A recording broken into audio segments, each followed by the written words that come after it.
जय शुक्राचार्य. आजच्या या आगळ्या वेगळ्या आणि ज्ञानवर्धक उपक्रमासाठी स्टेजवर उपस्थित असलेले संत जनार्दन स्वामी आश्रमाचे मठाधिपती परमपूज्य संत श्री रमेश गिरीजी महाराज, त्याचबरोबर आत्मा मलिक आश्रमाचे प्राध्यापक ज्ञानदेव सांगळे उर्फ स्वरूपानंदजी महाराज, त्याचबरोबर चांगदेव महाराज, त्यानंतर काळाराम मंदिराचे महंत विश्वस्त सुधीरदासजी महाराज, ज्योतिषरत्न नंदकिशोर जकातदार, ज्योतिषाचार्य अनिल चांदोडकर सरजी, गुरुमा सौ ज्योती जोशी व या कार्यक्रमाचे सह आयोजक मनीष गोसावी सर. आजचा हा जो कार्यक्रम आहे हा आपण या सर्वांच्या आपल्या सर्व ज्योतिषाचार्यांच्या ज्योतिष प्रेमींच्या उपस्थितीत या शुक्रतीर्थावर, त्याचबरोबर आमचे निमंत्रित गावकरी व पत्रकार बंधू या सर्वांच्या उपस्थितीत येथे आयोजित केला आहे. यामागचं कारण थोडंसं वेगळं आहे. आता मी एक सर्वसामान्य माणूस आहे, म्हणजे माझं नॉलेज ज्योतिष विषयात अजिबात नाही, याबद्दलच मी क्लिअर करतो. मी काम करणारा कार्यकर्ता आहे. मी या मंदिराचं फक्त काम करतो. बाकी ज्योतिष विषय वगैरे मला जास्त त्याच्याबद्दल माहिती नाही. मी फक्त या मंदिरामध्ये हा कार्यक्रम का आयोजित केला याबद्दल भाष्य करणार आहे, म्हणजे या वास्तूचं महात्म्य थोडक्यात आपल्याला विशद करणार आहे. या गुरु शुक्राचार्य महाराज म्हटलं की आपण सर्वजण असुर गुरु म्हणून त्यांना ओळखतो, पण गुरु शुक्राचार्य फक्त असुर गुरुच नव्हते, तर ते महान विदुषी होते, संहिताकार होते, प्रकांड पंडित होते, त्याचबरोबर ते अंतर्ज्ञानी होते आणि त्यांना योगशास्त्राचं योगविद्येचं अफाट ज्ञान होतं. त्याचबरोबर ते भगवान शंकराचे निश्चिम भक्त होते. भगवान शंकराचे निश्चिम भक्त होते आणि त्याचबरोबर त्यांना सूर्यमालेबरोबर ग्रह नक्षत्र तारे वेळ काळ याच्याबद्दल अतिशय अफाट ज्ञान असणारं ते खगोलशास्त्रज्ञही होते. आता या मंदिरामध्ये शुक्राचार्य महाराजांचं हे जे मंदिर आहे हे शुक्रतीर्थ म्हणून आपण ओळखतो. आणि शुक्राचार्य महाराज म्हटल्यानंतर आपल्या सर्वांसमोर जसं येतं की असुर गुरु म्हणजे शुक्राचार्य महाराज, आणि त्यांच्याकडे संजीवनी मंत्र होता आणि त्या मंत्राद्वारे ते मृत व्यक्तींना जिवंत करायचे. इतकं सर्वसामान्य ज्ञान बाकी आमच्यासारख्या सामान्य भक्तांना असतं. पण शुक्राचार्य महाराजांकडे जो मंत्र होता संजीवनी मंत्र, तो मंत्र त्यांनी भगवान शंकराची घोर तपश्चर्या करून महामृत्युंजयापासून बनलेला असा संजीवनी मंत्र त्यांनी प्राप्त केला होता. आणि तो मंत्र प्राप्त केल्यानंतर तो मंत्र सिद्ध करण्यासाठी ते योग्य अशा स्थानाच्या शोधामध्ये होते. कारण तो मंत्र सिद्ध करायचा, कुठलाही मंत्र म्हटल्यानंतर आपण काय म्हणतो की त्या मंत्राची शक्ती आणि आचार याच्यावर मानवी शरीराच्या बंद पडलेल्या अनंत क्रिया पुनर्जीवित करण्याचं साधन किंवा मंत्र म्हणजेच तंत्र म्हणजेच मंत्र असं आपण म्हटलं जातो. पण मंत्र हा आपल्यासारखा आता प्रत्येक देवी देवताचे मंत्र असतात. प्रत्येक देवताचा मंत्र उच्चारल्यानंतर किंवा हे केल्यानंतर देव प्रसन्न होतोच असं नाही, कारण मंत्र उच्चारण्याची एक पद्धत असते. मंत्र हा कोणी कुठे केव्हा कधी उच्चारायचा आणि त्याची एक शास्त्रोक्त पद्धत असते. त्या पद्धतीने जर तो मंत्र उच्चारला गेला तर एक विशिष्ट लहरी निर्माण होतात आणि तो मंत्र जिथे पोहोचायचा तिथे पोहोचतो. नाही तर आपण दररोजच मंत्र म्हणत असतो, पण आपल्याला देव काही दिसत नाही, अजून तर दिसला नाही. आपल्यासारख्या विद्वानांना दिसला असेल तर मला माहीत नाही. तर अशा तर मग तो मंत्र सिद्ध करायचा संजीवनी मंत्र, तर तो कसा सिद्ध करायचा त्यासाठी योग्य अशा स्थानाच्या शोधामध्ये महाराज होते. मग त्यांनी काय केलं, ते खगोलशास्त्रज्ञ असल्यामुळे त्यांनी अक्षांश आणि रेखांशाचा अभ्यास केला. अक्षांश आणि रेखांशाचा अभ्यास केला आणि अक्षांश आणि रेखांशाचा अभ्यास करत असताना विषुववृत्ताची जी रेष अक्षांश आणि रेखांशाला छेद करते त्या छेदनबिंदूच्या कोणाजवळ म्हणजे 19.5 डिग्री अक्षांशावर तो कोन जो आहे हा सूर्यमालेतील सगळ्यात किंवा तिथं गुरुत्वाकर्षण शक्ती सर्वात जास्त असते आणि सूर्याची जी लंबरूप किरणे पडतात ती सकाळपासून संध्याकाळपर्यंत किंवा उत्तरायण दक्षिणायनमध्ये एकसारख्या धार्मिक किंवा आध्यात्मिक ऊर्जेची असतात. त्यामुळे ते अशा जागेचा शोध घेत घेत महाराज कोपरगाव येथे पोहोचले.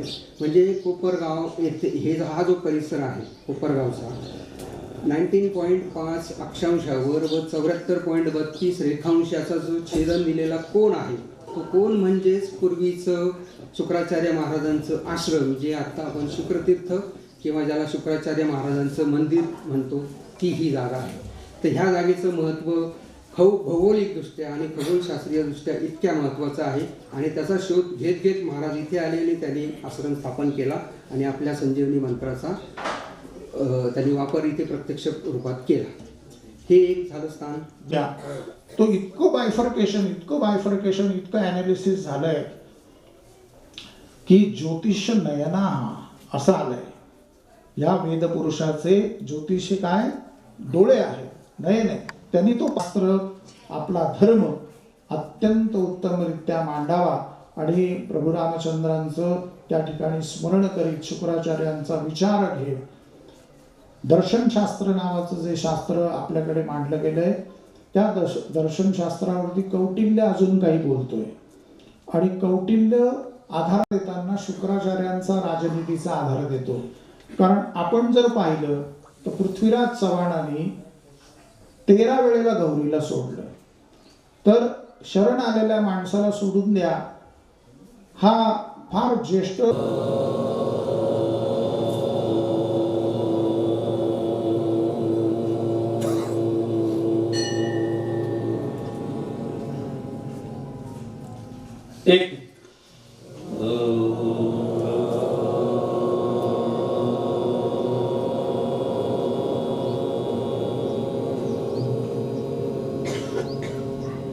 एक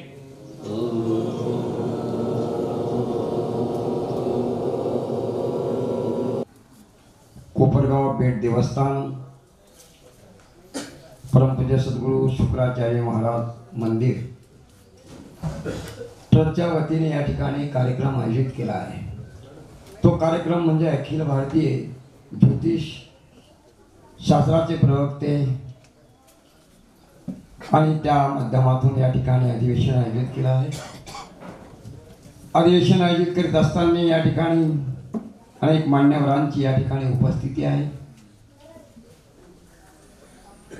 आणि बाळासाहेबांनी अध्यक्षा या नात्याने आपल्याला सर्व शुक्राचार्यांच्या आणि एक ठराविक काही माध्यम या ठिकाणी आपल्याला आणि सूचित केला आहे, माहिती दिलेली आहे. असा गंगा गोदावरीचा पवित्र पावनतीर आणि याच पवित्र पावनतीरावर शुक्राचार्य या ठिकाणी चिरकाल वास्तव्याकरता ही भूमी का निवडली तर त्याचं आत्ताच वैशिष्ट्य सांगितलेलं आहे आणि त्याच अनुषंगाने असा गंगा गोदावरीचा पवित्र पावनतीर म्हणून तर सद्गुरू जनार्दन स्वामी महाराजही सुद्धा याच परिसरामध्ये आणि त्या भेट या परिसरामध्ये स्थिरावले आहे. असे चिरकाल वास्तव्याकरता त्यांनीही ती भूमी निवडलेली आहे. म्हणून सत्पुरुष महापुरुष योगी शिवयोगी अशा या पवित्र पावन आणि परिसरामध्ये येऊन स्थिरावलेलं आहे. या भूमीचं अनेक काही वैशिष्ट्य आहे, ऐतिहासिक धार्मिक परमार्थिक आणि भौगोलिक अशा सर्वच आणि बाबतीमध्ये जेव्हा शनी मानला जातो तेव्हा चंद्र उगवतो, मन उगवतो आणि रवी म्हणजे नाव लौकिक मिळवून देतो. कारण जे शत्रू एकत्र रवी चंद्र शनीचे शत्रू का दाखवले? तुम्ही कष्ट करा तर तुम्हाला यश आणि नाव मान मिळेल, तुम्ही कष्ट नाही केलं तर तुम्हाला काही मिळणार नाही. हे रवी शनी दाखवत असतात. शनीला भाग लक्षात करा. वैवाहिक कर्तव्य करा, तुमचं यश मिळेल तुम्हाला. यशाची व्याख्या वैवाहिक तुम्हाला करायला आहे आणि करण्याची आवश्यकता देखील लक्षात करत आहे. ही करा, तुम्ही वाचू शकता. काही फरक पडत नाही, काही फरक पडत नाही. माझी सगळी पॉकेट बुक आहे. कोणाला मला कुठली पुस्तक करते आणि खिशात घेऊन काय ते विवाह योग एका मिनिटात करणार, प्रेम विवाह एका मिनिटात करणार, सगळी पॉकेट बुक येणार एका महिन्याच्या सगळीकडे 100 पॉकेट बुक येणार खिशात ठेवणारी. कोणी कॉपी करेल नंतर करू द्या, पण माझी पहिली सुरुवात तुम्ही करेल. मला एवढं माहिती आहे आणि त्याचा आनंद मला आयुष्यभर घेतो. कॉपी केली पाहिजे. माझ्या विद्यार्थ्यांनी माझी कॉपीच केली पाहिजे आजपर्यंत. केलीच पाहिजे माझ्या विद्यार्थ्यांनी कॉपी. माझी विद्यार्थ्यांनी कॉपी नाही केली तर मी गुरु कुठला? मला पूर्ण म्हणण्याचा अधिकार नाही, कारण मी जे शिकवलं जे आत्मसात करून समाजाला मांडतो तो माझा शिष्य असतो, असा माझा दावा आहे. हा माझा दावा आहे. आणि माझे शिष्य मोठे झाले तर मला सगळ्यात आनंद असतो. मला ज्योती मोठी झाला दुःख नाही कधी. लोक माझ्या मागे बाहेर बोलतात ज्योतीबद्दल, सर काय बोलतात, आमचं काय बोलतात, जे आहे ते पेटवतं. ते वशीकरण म्हटलं ते फोन करून सांगतं हे बंद कर, सांगतो की नाही. मी स्पष्ट सांगतो कोणाला. प्रसन्न वाटलंय माझा विद्यार्थी, मला अभिमान, मला सगळ्यांना मालकीला सगळं अभिमान आहे. 28 वर्ष एकनिष्ठपणे भर मारायचं काम करणार एकमेव मालकी. ही फॅक्ट ही स्वीकारायची असते आणि चालायचं असतं. मी तिला परवा ती म्हणाली मला 28 वर्षाची मला लिहायचे, म्हणजे तू जरूर लिहि आणि ते समाजासमोर आण. तू पुढच्या याच्यात आपल्यासारखे नंदकिशोर आणि मालकीचे लोक घडतील, हा त्यातून फायदा होईल लक्षात ठेवा. ती प्रत्येक लक्षात, कारण एक त्याग असतो त्याच्यामध्ये, त्यागाची बुद्धी असते, देण्याची वृत्ती असते, त्याग महत्त्वाचा असतो. आनंद आहे मला ज्योती सोशल. त्याला कुठल्याही प्रकारचं मुहूर्त लग्नासाठी बघावं लागत नाही. अशा ठिकाणी फार लोकांना माहीत नाही, पण आता हळूहळू त्याची माहिती प्रत्येकाला होते. आणि या अशा अखिल भारतीय ज्योतिष अधिवेशनाच्या निमित्ताने प्रसिद्धी अजून प्रमाणामध्ये पूर्ण भारतभरामध्ये होईल यात कुठली शंका नाही. म्हणून हा कार्यक्रम आपले सर्व ट्रस्टीजमधले अध्यक्ष बाळासाहेबजी आव्हाड, आपले सचिव ॲडव्होकेट कुलकर्णीजी, तसंच आपले खजिनदार ॲडव्होकेट कुराळकरजी आणि सदस्य आपले एस.एन. कुलकर्णीजी आणि हेमंतजी पटवर्धनजी यांच्या माध्यमातून हे अधिवेशन या ठिकाणी आयोजित करण्यात आलं. मी त्यांचं मनापासून अभिनंदन करतो. अशाच प्रकारचे कार्यक्रम आपण आपल्या ट्रस्टच्या माध्यमातून या ठिकाणी आयोजित करावे आणि आपल्या कोपरगावकरांना या निमित्ताने वेगळे लोक असतील, संत महंत असतील, विविध क्षेत्रातील मान्यवर असतील, यांचा विचार ऐकायला या ठिकाणी मिळतील. त्याबद्दल आपले मनापासून अभिनंदन. आता खरं म्हणजे लंच ब्रेक आहे. त्या लंच ब्रेकमध्येच मी आलो. जास्तीचा वेळ घेणार नाही, कारण आपल्या सर्वांना भूक लागली असेल, म्हणून जास्तीचा वेळ न घेता आपल्या सर्वांना नवीन वर्षाच्या मनापासून शुभेच्छा देतो. येणाऱ्या संक्रांत सणाच्या खूप खूप शुभेच्छा देतो. आणि आपण सर्वजण या ठिकाणी उपस्थित झाले त्याबद्दल ट्रस्टच्या वतीने आपल्या सर्वांचे आभार व्यक्त करतो आणि माझे 2 शब्द थांबवतो. धन्यवाद. हिमकुंदम मला अंबिका तरंगो सर्व शास्त्र प्रकार भार्गवं प्रणमामि. शुक्राचार्य महाराज की जय हो.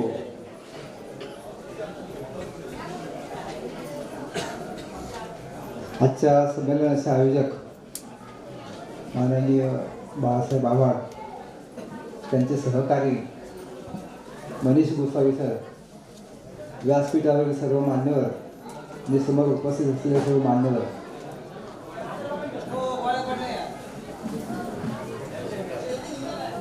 आपण एखाद्या ठिकाणी जातो त्याच्यामध्ये काहीतरी सुसूत्रता असते, कुणीतरी काहीतरी नियोजन केलेलं असते.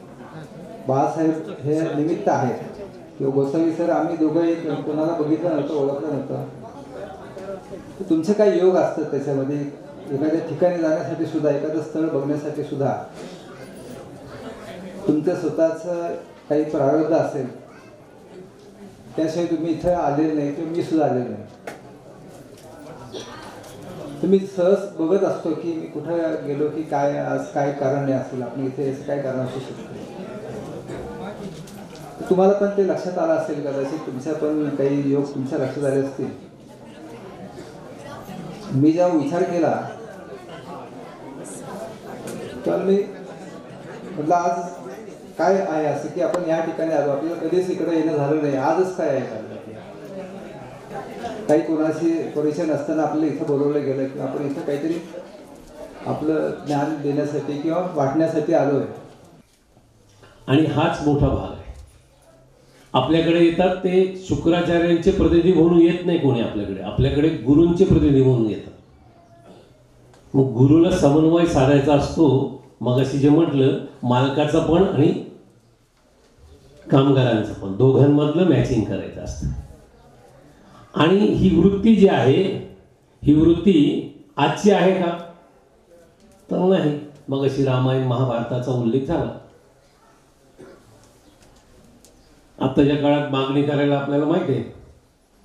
तर नागपूरचं अधिवेशन झालं, संसद अधिवेशन चालू आहे, अनेक मोर्चे येत असतात. मग त्या रामायण काळामध्ये पण मोर्चे गेले असतील. त्यावेळेचं मंत्रिमंडळ जे असेल ते ब्रह्मा विष्णू महेश. मग काय होतो, हा आसुरी शक्तींचा विचार वाढत राहतो. कारण मनुष्य हा स्वार्थप्रवण आहे आणि स्वार्थप्रवण असताना स्वार्थी वृत्ती वाढत झाली. म्हणून पूर्वीच्या काळी ब्राह्मण या शब्दामध्ये सुद्धा जातीवाचक नाही, पण ब्राह्मण शब्दामध्ये सुद्धा जे 6 गोष्टी ब्राह्मणाला आवश्यक म्हटलंय त्याच्यामध्ये 48 तासाच्या वर पुरेल एवढं धन बाळगायची परवानगी नव्हती. आज तो काही भाग राहिला नाही. तो का?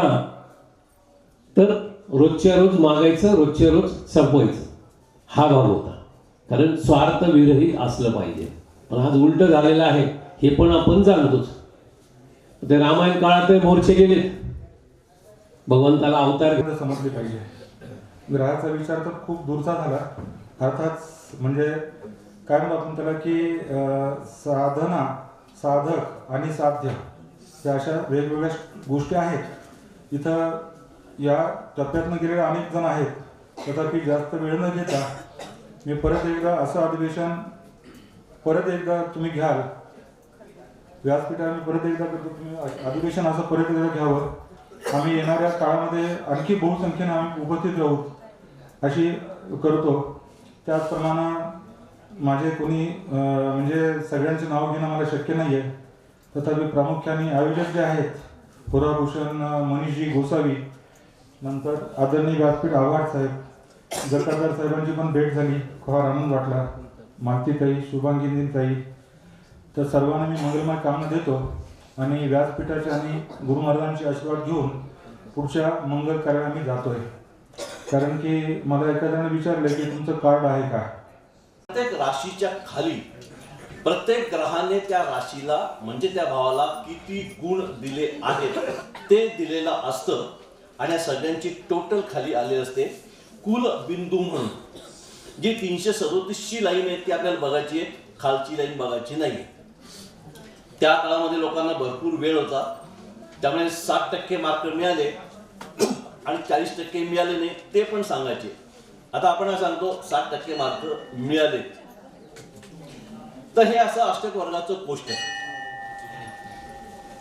विवाहाचा प्रश्न असेल तर विवाह संबंधी सरळ परिणाम करणारे डायरेक्ट रिलेटेड हाऊसेस म्हणजे 2, 5, 8